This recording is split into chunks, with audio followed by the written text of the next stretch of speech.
High, আমি শ্রীকান্ত।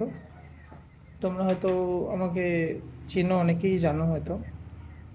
তো আজকে তোমাদের জন্য একটা ইনফরমেটিভ ভিডিও নিয়ে এলাম। ভিডিওটা হচ্ছে, যারা মাধ্যমিক দিয়েছো, এটা শুধুমাত্র তাদের জন্য অ্যাকচুয়ালি, যে মাধ্যমিকের পর কী নিয়ে পড়াশোনা করবো, সায়েন্স নেবো না আর্টস নেবো না কমার্স নেবো। তো অনেকেই বুঝতে পারো না যে কী কী সাবজেক্ট নিয়ে পড়াশোনা করলে কী রকম কী লাইন থাকে বা কী নিয়ে পড়লে ভালো হয়। দেখো, এটা কিন্তু পুরোপুরি তোমাদের উপর ডিপেন্ড করছে, ঠিক আছে? বাবা মা অনেকে বা আশেপাশে টিচার অনেক, তোমাদের যারা গৃহশিক্ষক রয়েছে তোমাকে হয়তো গাইড করবে, এটা নিয়ে পড়লে ভালো হয়, এটা নিয়ে পড়লে ভালো হয়। তারা তোমাকে সঠিক সিদ্ধান্তটাই দেবে, ঠিক আছে? কারণ তারা জানে যে তোমার ভালো দিকটা কোনটা। তবে একটা কথাই বলবো যে সায়েন্স নেওয়া, ঠিক আছে, সায়েন্স নিলাম কিন্তু সায়েন্স নিয়ে আমি টানতে পারলাম না, সেটা কিন্তু একটু লজ্জাজনক ব্যাপার হয়ে যাবে। তো এখন কিন্তু সেমিস্টার সিস্টেম, ঠিক আছে? সেমিস্টারের সিস্টেমে কিন্তু সিলেবাস শেষ করা বা ওই সেমিস্টারের মধ্যে ওই কম সময়ের মধ্যে একটা ভালো পার্সেন্টেজ মার্কস তুলে আনা, এটা কিন্তু বিশাল একটা চাপের ব্যাপার। কম সময়, সিলেবাস প্রচুর, ঠিক আছে? প্রচুর প্র্যাকটিস করতে হবে, প্রচুর পড়াশোনা করতে হবে, সারাক্ষণ কিন্তু পড়াশোনার মধ্যেই থাকতে হবে। আর একটা জিনিস, সাবজেক্ট কম্বিনেশন। তো তোমরা যে যে সাবজেক্টটা নেবে, অ্যাটলিস্ট 2 বছরের পরে কথা ভেবে কিন্তু সাবজেক্টটা নিও।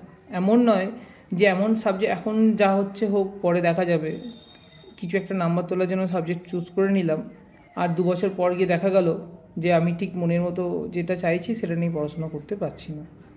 এটা অনেকে প্রবলেম ফেস করে, ঠিক আছে? দিয়ে লাস্টে একটা কোনো না কোনো, ঠিক আছে যা হোক হলেই হলো, দিয়ে একটা পড়াশোনা করতে হয়, তাই করে যাচ্ছে। এরকম করো না। যে সাবজেক্ট নিচ্ছ, নিলে পিসিবি নাও, ফিজিক্স কেমিস্ট্রি বায়োলজি, বা পিওর সায়েন্স নাও, বা ফিজিক্স কেমিস্ট্রি কম্পিউটার অ্যাপ্লিকেশান বা কম্পিউটার সায়েন্স। এবার কম্পিউটার সায়েন্স নিলে কিন্তু ম্যাথস নিতে হবে, কারণ কম্পিউটার সায়েন্সের সঙ্গে ম্যাথস রিলেটেড। এবার কম্পিউটার অ্যাপ্লিকেশান নিলে ম্যাথস না নিলেও চলে, কিন্তু অনেক জায়গায় কম্পিউটার সায়েন্সের ম্যাথসটা খুঁজে, যারা বিসিএ নিয়ে পড়াশোনা করবে তাদের জন্য কিন্তু ম্যাথসটা লাগে, ম্যান্ডেটারি। ম্যাথস ছাড়া কিন্তু কম্পিউটার সায়েন্স হয় না, কারণ ম্যাথসের লজিকের সঙ্গে কিন্তু কম্পিউটারটা রিলেট থাকে। আমি নিজে কম্পিউটার সায়েন্সের স্টুডেন্ট, ঠিক আছে? আমারও ইচ্ছা ছিল যে এইচএসের পর গভর্নমেন্ট আর্ট কলেজে ভর্তি হওয়া বা গভর্নমেন্ট আর্ট ছবি আঁকা নিয়ে পড়াশোনা করা, কিন্তু সেটা পারিবারিক কারণে হয়ে ওঠেনে। সেই জায়গা থেকে নানা প্রবলেম থাকে তো, ফিনান্সিয়াল, তো আমার সেই জায়গাতে ছিল। এবার সবার ক্ষেত্রে হয়তো অনেকের অনেক কিছু প্রবলেম থাকে, কাউকে হয়তো লোন নিয়ে পড়াশোনা করতে হচ্ছে, এখন স্টুডেন্ট ক্রেডিট কার্ড হয়ে গেছে, পড়াশোনা করা তো হিউজ খরচা। এখন বিভিন্ন কলেজ থেকে বিভিন্ন স্কলারশিপও পাওয়া যাচ্ছে, ভালো ভালো কলেজ থেকে।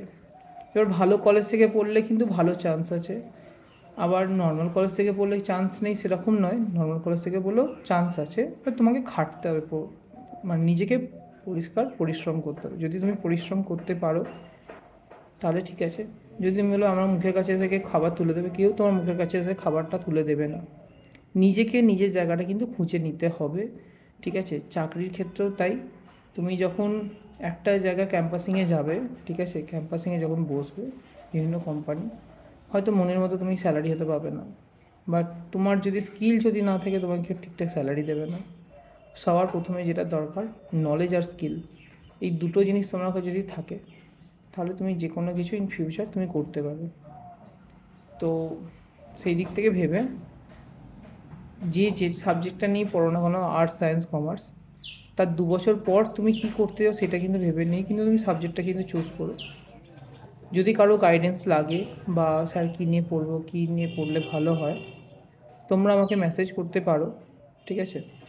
আমি তোমাদের গাইড করব, কারণ আমাদের সময় কিন্তু গাইড করার মতো কেউ ছিল না, ঠিক আছে? এখন প্রত্যেকটা জিনিসেরই কিন্তু স্কোপ আছে।